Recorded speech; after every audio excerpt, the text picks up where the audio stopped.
Quelle est la résistance aux balles de 2 pieds d'eau? D'abord, le plomb d'oiseau, puis 22, puis 380 autos, suivi de 9556, 308 et 50 BMG. Et pendant que nous tirons, notre niveau d'eau est à peu près ici. Nous devons tirer rapidement avant de perdre toute l'eau, mais nous devrions avoir suffisamment de temps. Premièrement, du plomb d'oiseau.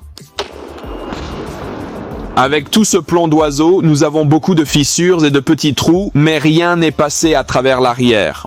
Ensuite, nous avons notre 22, qui a percé juste là, mais en sortant de l'arrière, rien. Puis, du 380 automatique.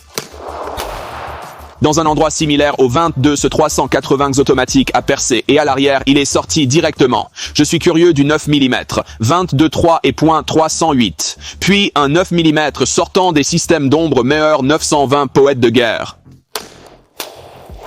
9000 est sauvage. Nous sommes entrés et à l'arrière, je ne vois aucun passage. Dites-moi pourquoi vous pensez que cela s'est produit et intensifions les choses. C'est vraiment étrange, ce tir était bien en dessous de la ligne de glace, donc ce n'était même pas la glace qui a arrêté ça. Ensuite, 308.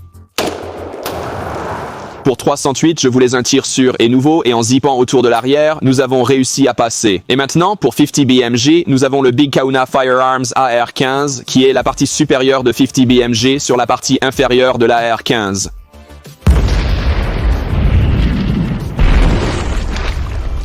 Maintenant, en revoyant les dégâts du 50 BMG, c'était beaucoup d'énergie.